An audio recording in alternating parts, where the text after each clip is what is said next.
Assalamualaikum warahmatullahi wabarakatuh. Alhamdulillahi wa kafa wassalatu wassalamu ala Rasulillahil Mustafa wa ala alihi wa sahbihi wa man wafa wa ba'd. Keluargaku, teman-teman di musyawarah yang saya senantiasa berdoa semoga seluruhnya tanpa kecuali dirahmati, dimuliakan dan diridhai oleh Allah Subhanahu wa taala.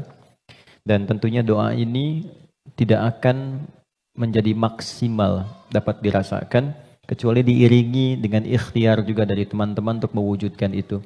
Ketika seorang ibu memohon kepada Allah, ya Allah jadikan anakku anak yang saleh, tapi anaknya tidak merespon itu untuk menunjukkan dan berikhtiar mendapat kesolehan, tentu tidak mudah doa-doa itu sampai meresap ke dalam jiwa.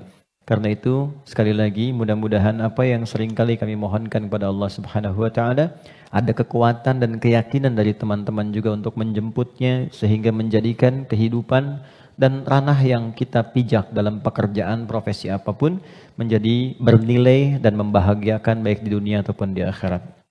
Baiklah, hari ini kita belajar sesuatu yang sangat penting sekali. Dan ini bila mampu kita olah dengan baik akan menghadirkan puncak kebahagiaan tertinggi. Dan seringkali masalah yang dirasakan oleh setiap orang sumbernya atau puncaknya dari titik ini. Kita akan belajar tentang nafsu. Nafsu. Sering dengar ya? Nafsu, tapi barangkali kita akan olah itu dari pendekatan Al-Quran. Bagaimana nafsu itu diterangkan, seperti apa mengelolanya, dan bagaimana cara mengimplementasikan dalam kehidupannya. Kita bagi dalam 2 sesi, barangkali nanti kita akan ada pemaparan dan kita diskusi untuk mendalami apa yang mungkin kita bisa diskusikan. Bismillahirrahmanirrahim. Kita mulai teman-teman sekalian dari Quran surah ke-91. Nanti silahkan dicek ya.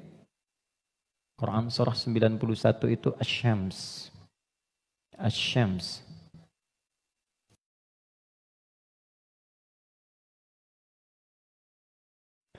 Ayat 7 sampai 10. Oke, pelan-pelan. Wa nafsin wa ma sawwaha fa'alhamaha fujuraha wa taqwaha. Ini butuh fokus agak dalam karena memang pembahasannya cukup detil, tapi saya berusaha menyederhanakan yang mampu bisa kita pahami. Wa nafsin wa ma sawwaha, dan demi nafas. Nafas diterjemahkan dengan jiwa. Wa ma sawwaha, yang telah dengan keagunganku aku sempurnakan penciptaan dan fungsinya. Fa'alhamaha fujuraha wa taqwaha. Maka demi menyempurnakan fungsi nafas ini, ditanamkanlah 2 potensi. Dan ini akan mengendalikan semua perilaku kita dari ujung kepala sampai ujung kaki. Kuncinya ada di sini. Apakah pandangan ini akan baik atau mengarah kepada yang kurang elok? Perintahnya ada di sini. Baik, demikian seterusnya. Fa'alhamaha fujuraha, ini fujur, wa taqwaha, ini taqwa. Qad aflaha man zakkaha. Setiap orang yang mampu menjadikan kendali hidupnya bersumber dari potensi takwanya, maka seluruh perilaku hidupnya dari ujung kepala sampai ujung kaki akan mengantarkan ia pada kesuksesan dan kebahagiaan dari semua aspek kegiatan yang ia lakukan dalam hidup. Ini jaminan dari Allah. Jadi apapun yang Anda lakukan, Anda kerjakan, pekerjaan apapun yang sekarang sedang diikhtiarkan, itu akan cenderung terdorong mendekat kepada kebahagiaan dan kesuksesan jika patokan dalam mengendalikan itu semua bermuara dari sini.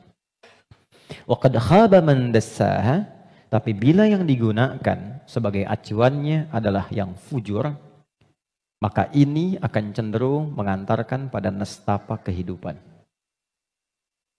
Tingkat yang paling rendah, khaba itu tingkat yang paling rendah. Mendapatkan celaan, hinaan, cacian, macam-macam, bahkan sebelum berpulang. Ya, yang tidak paling menyenangkan itu hidupnya dicela, wafat dicaci, pulang ke akhirat disiksa. Dan itu yang tidak paling mengenakan dalam kehidupan. Nah, sekarang dari satu surah ini, dari ayat 7 sampai 10, kita ingin dalami lebih kuat, dan pendalaman ini menuntut kita untuk lebih fokus karena ini kaitan dengan diri kita sendiri. Apa itu nafas? Itu dulu. Nafas itu apa? Jiwa itu apa? Tempatnya di mana? Seperti apa yang kita rasakan pengaruhnya dalam hidup? Kita pindah dulu ke Quran surah 15 Al-Hijr ayat 28 sampai dengan ayat 30. Quran surah 15 ayat 28 sampai 30. Pelan-pelan. Wa idh qala rabbuka lil malaikati inni khaliqum basyara. Dan ingat, kalau ada idh itu maknanya 3. Ingat, pahami, renungkan.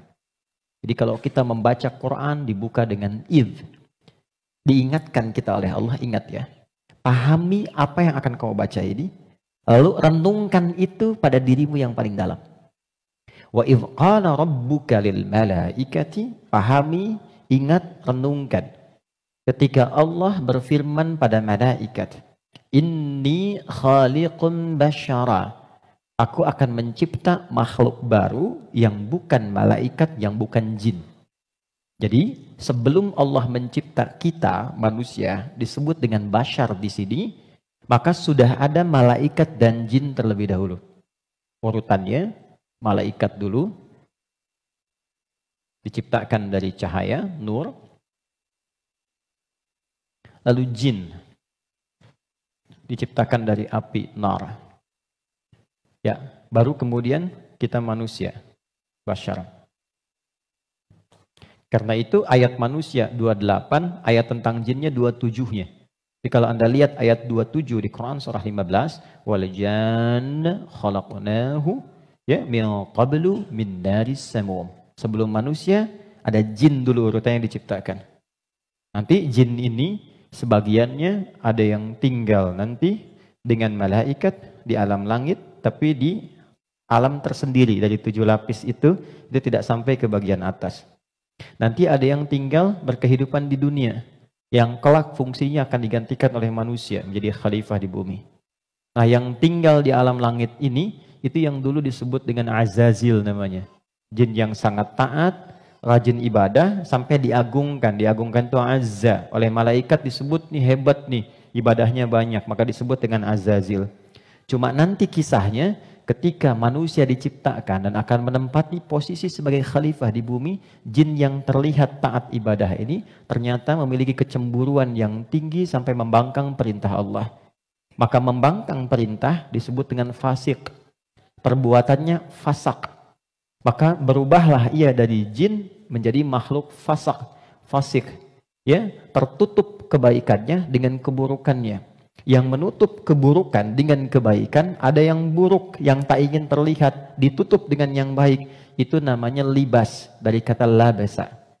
Tapi kalau yang baik sudah bagus, ibadah, jujur baik, ditutup dengan keburukan karena sombong misalnya, maka itu namanya dari kata balasa, makhluk yang tertutupnya disebut iblis. Maka dari situ dia menjadi iblis. Di situ ada di Quran surah ke-18 ayat ke-50. Quran surah 18 ayat 50. Wa idh qulna lil malaikati isjudu li adama fasajadu illa iblis kana minal jinni fa fasaqa an amri rabbih. Jadi iblis ini asalnya dari kalangan jin yang tadinya taat tapi tertutup oleh kesombongannya untuk memenuhi perintah Allah, dia tolak karena sombong. Ada di mana? Al-Baqarah ayat 34 dengan kalimat yang sama tapi inti yang beda. Wa idh qulna lil malaikati isjudu li adama fasajadu illa iblis aba, dia enggak mau sujud, wastakbar karena sombong. Ya. Nah, Allah memurkai jin ini menjadi iblis bukan karena enggak sujudnya pada Adam, tapi enggak patuhnya sama Allah. Urusan jin sama Adam itu terkait jin dan Adamnya, tapi ketika tidak mematuhi Allah, maka hilang sifat ubudiyahnya. Maka marahnya Allah kepada jin jadi iblis ini bukan karena Adamnya, karena nggak patuhnya pada